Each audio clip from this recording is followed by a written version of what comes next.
Ay mga kaluloy, magandang maga. Tayo ngayon ay mag-ani ng ating sitaw at saka kalabasa. Gawa ng busy tayo ng karaan, kaya ngayon pa lang natin ulit. Ay! Saan naman pa ng sprayer ko? Oh, buti nakita ko. Halaglag. Oh. Buti nabalikan ko rito nakaraan. Hindi ko napansin. Buti lang. Tayo pa nakakita ng sprayer natin nakaraan. Mag-ani muna tayo ng kanong. Ani tayo ng sitaw natin at kalabasa. Marami ng bunga yung nakaraan dun.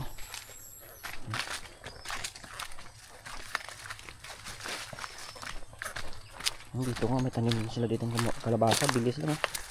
Mamumulaklak na agad.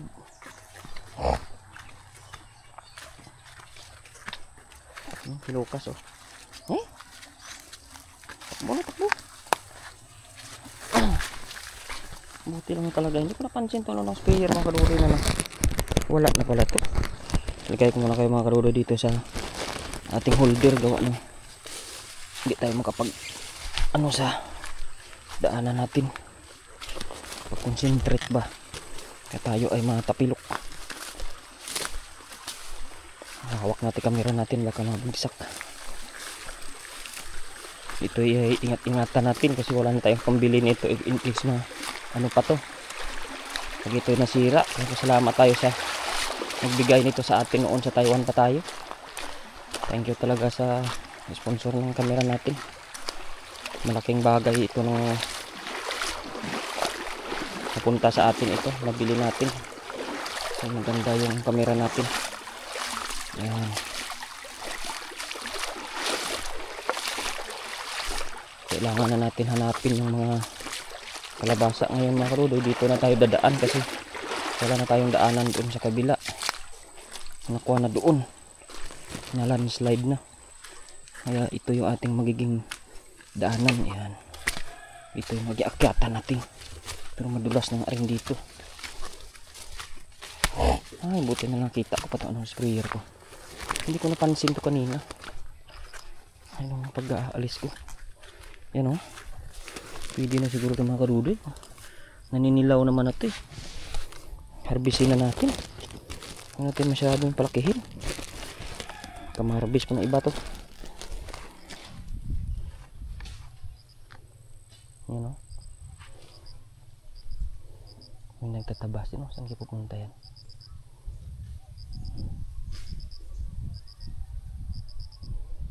Na natin saan pupunta.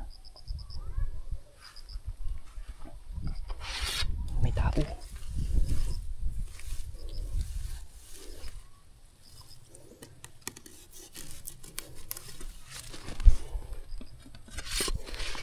Kuhanin na natin yung kalabasa natin.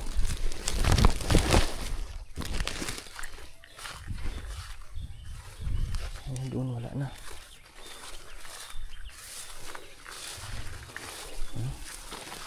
Mayabong na yung damo rito. Kailangan na talaga ng mahawanan tong kalabasa ko, kaso busy yung mga maghahawan ngayon. Tayo din naman ay busy rin. Wala na gagasino dito bunga, oh. Dati dito yung mga matatabang kalabasa, ngayon wala na.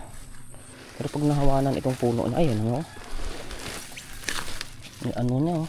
Ang laki-laki ng mga kadudoy, pero nabulok pa talaga sa lupa, oh. Yan. Sayang. Nabulok pa siya. Na natin. Ba't kaya? Ang laki na nito, eh. Ang laki na nito. Nabulok pa siya, oh. Pero pwede ito pang gulay. Hatiin na lang ito siguro. Sayang naman, oh.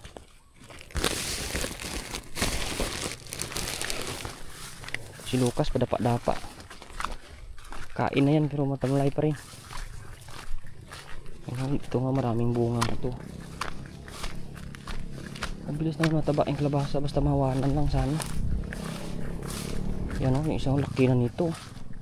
Kuhanin na kaya natin yung mga kaludoy. Ayun, ang bilis lumaki. Na. Wala na si Lucas. Yan, ang laki, oh. Pero maano pa ito, eh. Pwede na to. Kamaani pa to ng iba. Grabe kalaki. Ang ilan yung kalabasa natin? 3 na. Bigat nito mamaya. Lakihan. Talagang harvest na harvest tayo ngayon. Iwan muna natin ito ng sprayer dito. Kaya naman kukuhain dyan.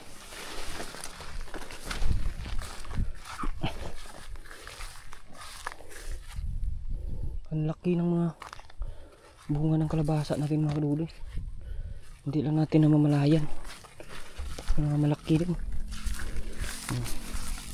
Kuti-kuti na lang natin dito sa bandang gitna kasi mamaya hindi natin napapansin may mga nagbunga dito ng karaan. Hindi natin nakikita ba. Tingnan na lang natin. Ito yung kay Nanay Igor. Magulang na talaga ito masyado. Yan natin eh. Kanya yan eh.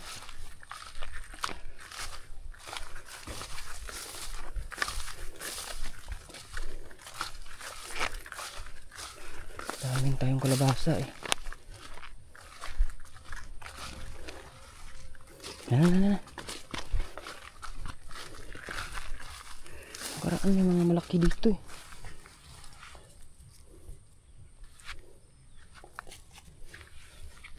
Sana yun kanina. Nakita ako dito kanina. Ay nakaraan na. Wala na.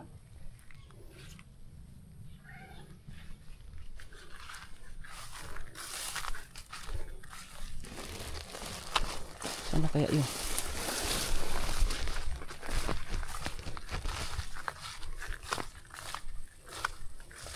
Nakaraan maraming mga maliit na kalabasa dito pero nabubulok yung iba natin kalabasa. Matanda na sila. 4 yung dito eh. Ito ngayon mga karuding eh. Meron dito eh.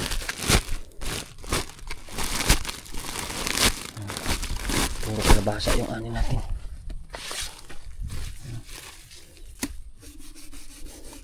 $40 na lang yung kilo ngayon ng kalabasa. Siguro isa nitong malaki ko nasa 3 kilo to. Ito pa oh. Ito mga nasa 2 kilo to. Ganito kulit eh. Hindi naman 40. Di mga 80 ka na nito. Tapos yung malaki na yun. So 5 yung harvest natin ngayon. Pero mayroon pa dito yan. Alam ko eh. Ikot-ikotin mo natin mga karuli kasi ang iba dito nakatago lang yun.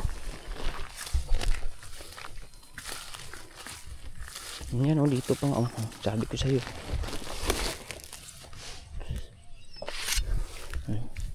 Magulang na to kasi dilaw na eh. Dami natin kalabasa, klating sako. So tatanggalin na rin natin to. Medyo nanganganig tong sira. Dami. May kuwan pa tayo. Mamaya may sitaw pa. Klating sako na yung kalabasa natin. Ay, bigat na. Kuha na natin. May isa pa yun dito eh. Malaki din yan. Kalimutan ko kung saan banda. Pero dito lang yun. Malapit lang yun pag madaan ako dito.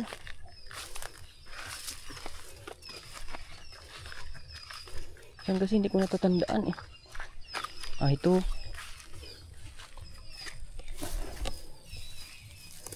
Maliit pa ito mga kadulo. Tanggalin na natin ha.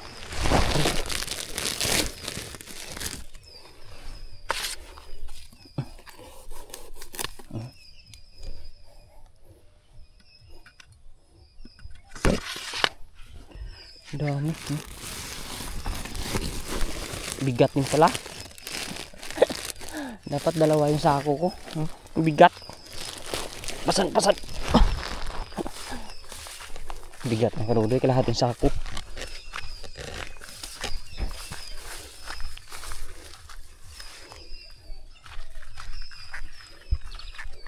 Dami pang mga kasunod pero sitaw natin gumulang na. Anihan na rin talaga. Pero magulang na rin yung mga karudo. Ano na yung sitaw natin. Kung ilan na lang makukuha natin yan dyan. Lagay muna natin dito mga karuday yung kalabasa natin.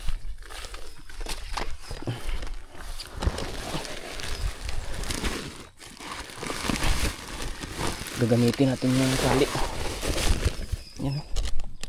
Natin kalabasa. Ilan yan? 2, 4, 6, 7, pang 8 ito maliit. Sayang, nasira kasi siya. Yan mga karuday. Harvest muna tayong sitaw.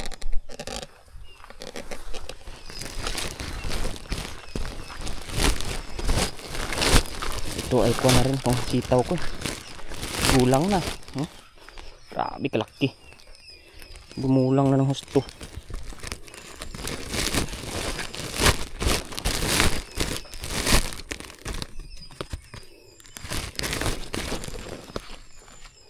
Iwan lang natin itong mga magulang.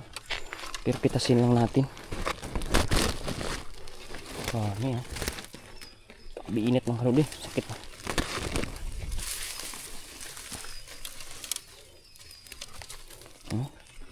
Grabe yung pagkakonsitaw natin. Dami nang nakuhan. Over na mga karuday. Hindi na. Dami na. Hanggang doon sa ilalim. Pero ikuan nila natin, pitasin tsaka iwan para hindi siya gumugulang na yung sitaw natin. Paano na to? Patapos na yung ano nito, season niya. Kailangan ko na makatanim ng ulit ng panibago.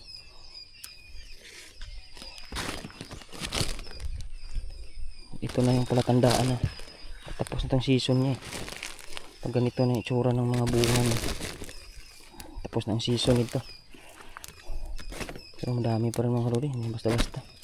Basta mga ganito na mga maiksi na yan. Tapos na yung season ng sitaw sa pagbubunga. At kasi lalo na napabayaan natin magpitas, laging nagugulangan. Pangit ng bunga niya. Piliin na natin yung medyo maganda-ganda pang kunti. Ang gabi yung langgam na pula mga karuday. Pala. Sakit magkakagat. Pag busy man tayo mga karuday, hindi na natin anuhan yung mga gulay natin dito. Okay naman yan pag medyo malaki na yung palay natin, kasi kapag focus naman tayo sa gulay, kasi abang-abang na lang tayo dyan mga pinag-i-spray natin sa damo. Ngayon kasi medyo kailangan pa talaga araw-araw ako nagpa-check yung panang natin doon sa tanim natin doon, hindi ko pa na-check doon sa kailangan na naman natin yun doon magtawag doon, mag-stock ng tubig sa pilapil, kasi sa susunod na araw mag-abono na tayo. Pag walang tubig yung hindi matunaw yung abono natin, sayang, pangit ang application natin yan. Grabe naman dito talaga yung mabunga kaso gumulang na over ako, na late ako mga kaludoy sa pagbalik nito. Dami na ng bunga. Nakatuwa talaga tong kuha natin. Nakitawa na tong ditong portion na to. Ito talaga yung sa isang ano niya lang dami. Nasa 50 ang kilo ng sitaw ngayon. Nakaraan nga umabot yan sa 60. Lagi naman tong sold out yung sitaw natin. Pag nakita nila to, popost ko to mamaya sa Facebook ko. Pagkakuan yan, pagkatingin ng taga sa amin yan, sa paligid namin yan. Ang kapitbahay pa lang namin, ubos na yan. Kasi mas mura pag sa bayan, kasi sila 10 mo 6 piraso lang. Diyan sa akin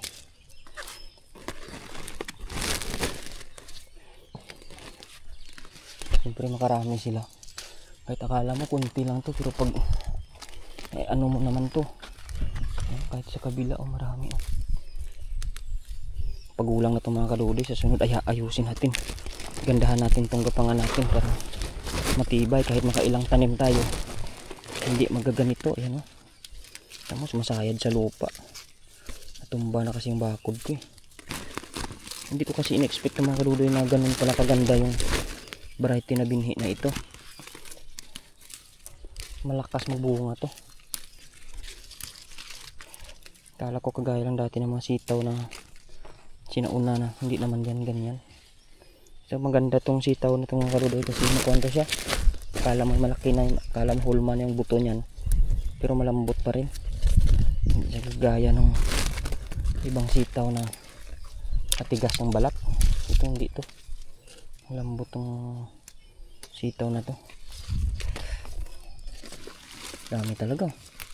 Mamumulupulupot lang to, pero pag natanggal mo to, kuha na nga lang ito mga kadoy, over na to. Pero pwede pa naman to, pero hindi na to patok sa mga mimili minsan. Ayaw na nila to.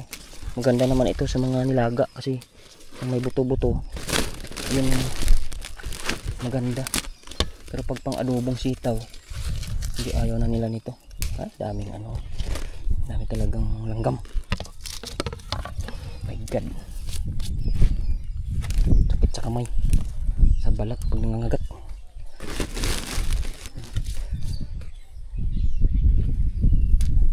Dami oh. Ay, panggapang.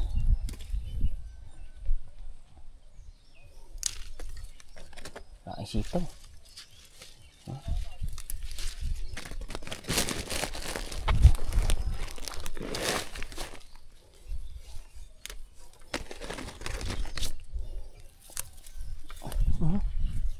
Punta pa sa tenga ko, delikado yan. Kita mo mga kalodi, ani natin. Si Lucas no, naani din siya. Ano Lucas ani ka rin? Wati sa ibabaw ba naman oh. Kadami. Ay naputol. Kaya natin. Sabi na init mga kalodi. Nanghali ako na punta eh.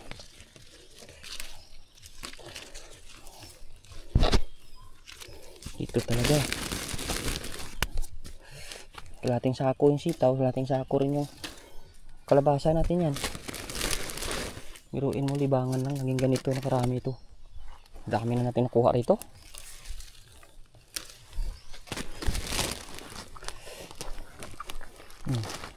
Pero gumugulang na sila mga kaduli. Pag ano nga nito palitan ko na to pag tayo ako ng panibagong bakod ko rito. Pero maganda tong lupa dito sa baba taba, hindi ako gasino dito nag-abono. Pero tataba ng sitaw dito. Siguro dito pa rin ako tatanim, aayusin ko na lang yung pagkakagawa.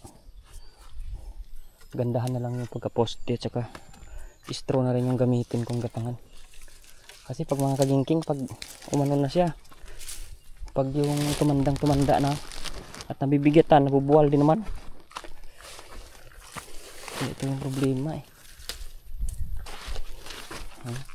gulang na to okay naman na to. Ilang harvest naman tayo dito, marami tayong nakuha na. Pero pang gulay mo marami pa to. Pero yung iba ng mga size kasi hindi na patok to sa pamilihan kasi pangit na siya, iksi. Hindi siya yung mahaba na gaya dati talaga nang kuha natin dito na. Ang ganda talaga ng kanya pagka mahaba. Ngayon pang gulay na lang to. Pero marami pa rin to mga kadudo. Talagang libre pa rin ang gulay mo nito. Marami pa akong naiiwan ngayon sunod na araw mayroon pa naman yan. Ang dami pang nakabitin mga alanganin pa na sunod na araw pa to aayos. Try ko, daming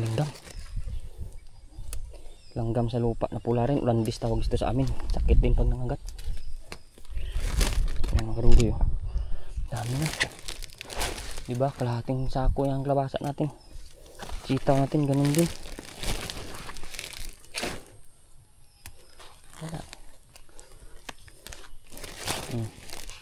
Yan. May mga kuwan nga na tayo dito, tawag doon yung saluyot. Daming saluyot ng tubo, daming saluyot na tumubo dito.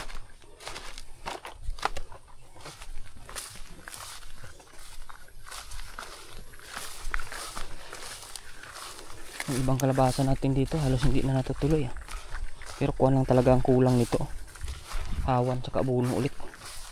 Ano pa to magiging maayos pa to.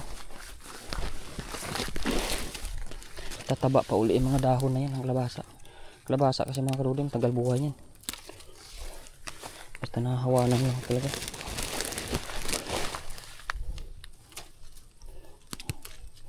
So busy na ating nag-iisang katawan.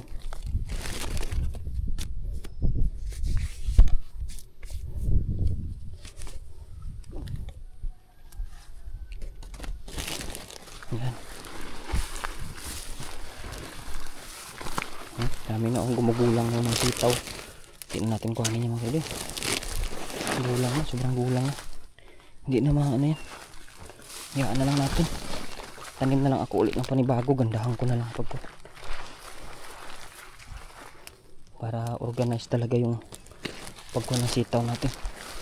Pagtubo sa susunod, itong mga ano na to, tanggalin ko to. Palitan ko ito ng panibago rito. Ayan. Pero kung mayroon ng magagamit dito sa mga kawayan na to, gamitin ko pa rin, pero nasa isang portion na lang sila. Parang pangdagdag na lang natin. Dami talaga dito. Dito talaga yung sitaw na pag nagbunga talaga sa side na ito. Hanggang doon sa baba. Wala, bumagsak na kasi yung bakod eh. Kaya parang hindi na, wala nang gapangan yung mga bagong ano. Namamatay na sila pag nakaano sa lupa kasi.